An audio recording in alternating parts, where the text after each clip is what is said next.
المصيبة في هذا القول أن الرجل قد يحتج بحديث لا أصل له، وعندما يحتج بحديث لا أصل له يقع احتجاجه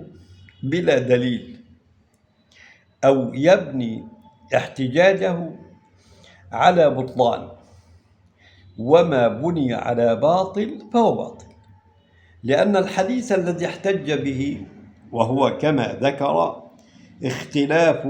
أمتي رحمة، هذا الحديث لا أصل له. وقد ذكر الإمام السيوطي في الجامع الصغير قال عن هذا الحديث: ولعله خرج في بعض كتب الحفاظ التي لم تصل إلينا. ثم علق على كلام الإمام السيوطي بعض العلماء وقالوا: وهذا بعيد، لأنه يلزم منه أنه ضاع على الأمة بعض أحاديث النبي صلى الله عليه وسلم، وهذا مما لا يليق بمسلم اعتقاده. ونقل أيضا كذلك الإمام السبكي وقال: وليس بمعروف عند المحدثين، أي أن هذا الحديث اختلاف أمتي رحمة ليس بمعروف عند المحدثين، ولم أقف له على سند صحيح ولا ضعيف ولا موضوع. وأقره الشيخ زكريا الأنصاري في تعليقه على تفسير البيضاوي، ولكن لا أصل له. ثم إن معنى هذا الحديث مستنكر عند المحققين من العلماء،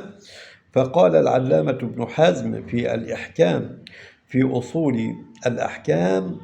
بعد أن أشار إلى أنه ليس بحديث: وهذا من أفسد قول يكون،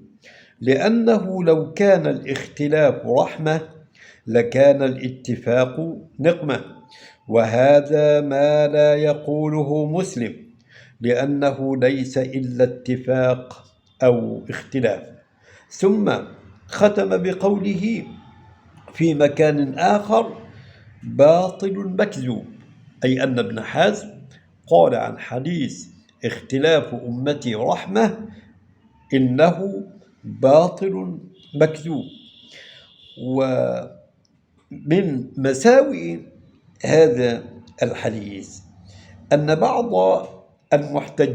بعض المحتجين يحتجون به على الاختلاف الواقع بين المذاهب الأربعة، للأسف الشديد يثبتون لبعض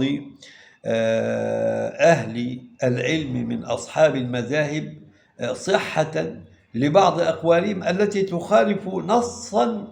صريحا في القرآن أو صريحا في السنة لم يكن وصله النص، وبعد ذلك يذكر يقول اختلاف الأمة رحمة، وهذا باطل طبعا.